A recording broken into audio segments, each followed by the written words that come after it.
मैं अच्छी तरह जानता हूँ। इन पर थोड़ा सा दबाव डालो, थोड़ा सा धक्का मारो, डर के भाग जाते हैं।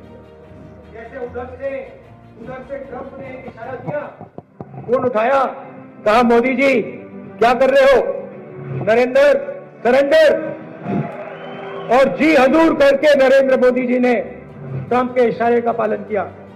आपको एक समय याद होगा जब फोन कॉल नहीं आया था, 7th फ्लीट आई थी, 71 की लड़ाई में 7th फ्लीट आई थी, हथियार आए थे, एयरक्राफ्ट कैरियर आया था, इंदिरा गांधी जी ने कहा मुझे कुछ जो करना है मैं करूंगी। ये फर्क है, इनका कैरेक्टर है।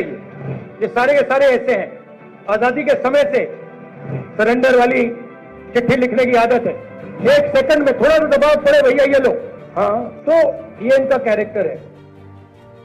धन्यवाद।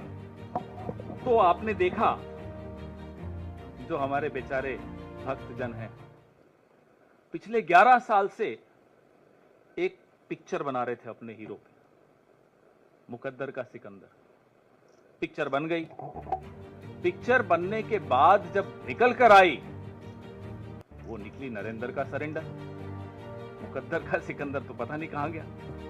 और नरेंद्र का सरेंडर जो आप बार बार देखते हैं, भक्तों को अब जाकर दिख रहा है। कई भक्त अब बेचारे हताश भी हो गए, निराश भी हो गए, सोशल मीडिया से दूर भी हो गए, व्हाट्सएप में ग्रुप छोड़ रहे हैं।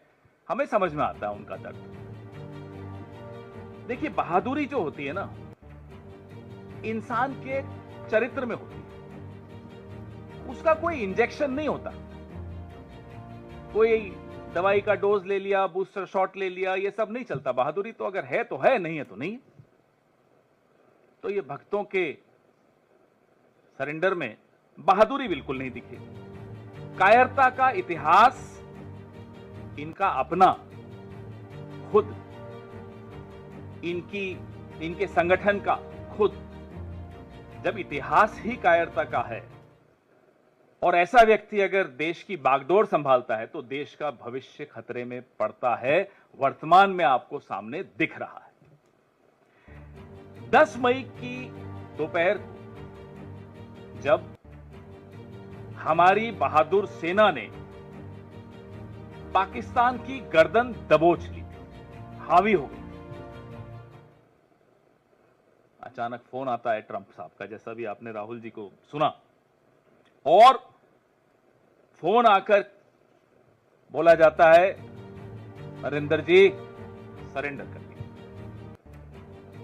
कड़क आवाज में बोला होगा, ये हमें पूरा भरोसा है। और यहां से भाई साहब जो हैं मिमियाते हुए सरेंडर कर गए। एक बार में निर्णय हो जाता कश्मीर का भी। पाकिस्तान घुटनों पर था, घुटनों से भी आगे हो जाता और ज्यादा पूरा नतमस्तक हो जाता। लेकिन फोन आ गया। और साहब को जब वहां से फोन आ जाए तो आप समझ सकते हैं कि हम तो वो सोच रहे हैं कि उनकी बॉडी लैंग्वेज, क्योंकि आजकल सोशल मीडिया पे बॉडी लैंग्वेज एक्सपर्ट्स भी बहुत हैं, उस वक्त बॉडी लैंग्वेज क्या रही होगी जब डोनाल्ड ट्रंप का फोन आया हो। पिछले 22 दिनों में अमेरिकी राष्ट्रपति 11-12 बार, अब तो हमने गिनना बंद कर दिया, लेकिन 11 बार से भी ऊपर, 1 दर्जन समझ लीजिए, बार कह चुके हैं कि मैंने व्यापार की धमकी देकर सीज फायर करवाया। ये नहीं बोला उन्होंने कि मैंने प्यार से बोला, प्यार की भाषा इस्तेमाल की, व्यापार की भाषा इस्तेमाल की। मोदी जी का किसी ने अगर जवाब सुना हो तो बता दीजिए। कहीं कहीं आपने, आजकल तो बड़ा रोड शो कर रहे हैं, अपनी नसें दिखाते हुए सिंदूर सिंदूर सिंदूर, कहीं आपको दिखा हो नरेंद्र मोदी ने कहीं जवाब दिया हो डोनाल्ड ट्रंप को, आंख उठाकर? नहीं सुनाई देगा आपको। क्यों? क्योंकि नाम नरेंद्र, काम सरेंडर। ये हकीकत है इस व्यक्ति की जो पिछले 11 साल से इस देश की बागडोर संभाले। 1 महीना हुआ से ज्यादा ही हो गया। हम लगातार ये सवाल पूछ रहे हैं साहब, देश के आत्मसम्मान के साथ ये सौदा क्यों? हम पूछ रहे हैं पहलगाम के आतंकियों का क्या हुआ? हम पूछ रहे हैं सीजफायर किन शर्तों पर हुआ?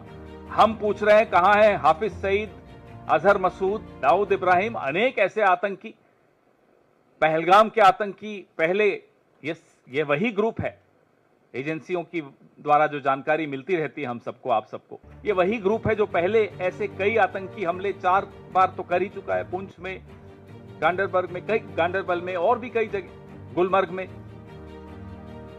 तो उस समूह का क्या हुआ? आतंकी समूह का आपने सीजफायर तो बड़े दौड़ दौड़ कर दिया।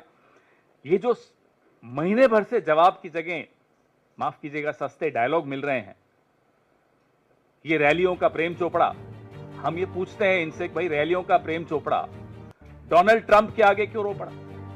क्यों नहीं जवाब देते? चलिए, डोनाल्ड ट्रंप को देने की हिम्मत नहीं है, हम सब आपसे सवाल पूछ रहे हैं, नहीं जवाब देंगे। सवाल पूछने वाला पाकिस्तान की भाषा में बात कर रहा है। सवाल पूछने वाला विपक्ष इस देश के टैक्स पेयर की बिहाफ पे, उसकी तरफ से, उसके मन की बात आप तक पहुंचा रहा है।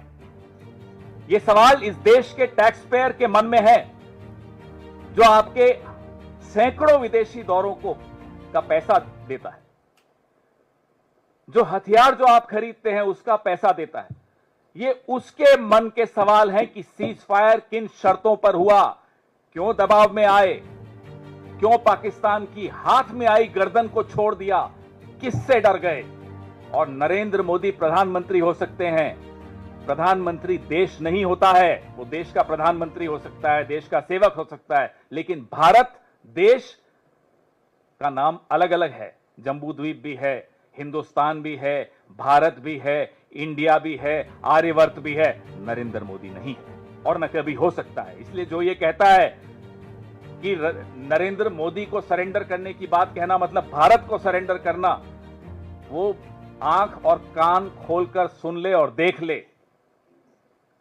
ये देश 140 करोड़ भारतवासियों का है, सबका उतना ही है जितना नरेंद्र मोदी का है। तो ये मत सोच लीजिएगा कि Narendra Modi is India and India is Narendra Modi, ये गलत है।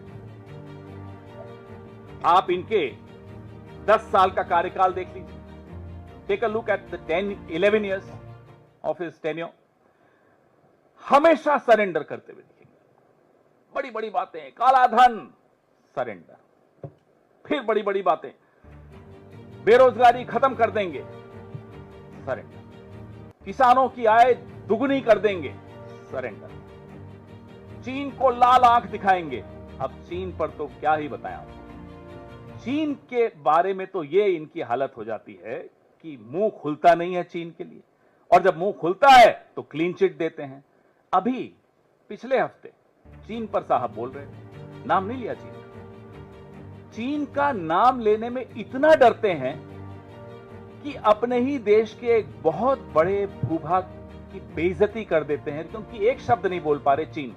कहते हैं कि गणेश जी की आंखें छोटी होती हैं, खुल नहीं पाती। अरे साहब, इस देश का पूरा नॉर्थ ईस्ट में आंखें छोटी होती हैं, आप उन्हें चिढ़ा रहे हैं, आप उनका अपमान कर रहे हैं, गणेश जी का भी अपमान कर रहे हैं। बोलिए ना, चीन से बने हुए माल को नहीं लेना है। देश के प्रधानमंत्री की इतनी हिम्मत नहीं है कि चीन का नाम ले सके। कह रहे गणेश जी की आंखें छोटी होती हैं, खुलती नहीं है। अरे, और देश के प्रधानमंत्री क्या रैलियों में आह्वान करेंगे? स्वदेशी की मूवमेंट हमारी पार्टी ने कब चलाई थी? जब अंग्रेजों का राज था, तब हम नीतियां नहीं बना पाते थे, इसलिए हमने स्वदेशी का पूरा आह्वान किया, विदेशी माल जलाया गांधी जी के नेतृत्व में। इनकी पार्टी ने, इनकी जो विचारधारा वाले लोग हैं, इन्होंने नहीं किया। मैं कांग्रेस की बात कर रहा हूं। अब तो आप प्रधानमंत्री हैं, अब भी आप आह्वान कर रहे हैं।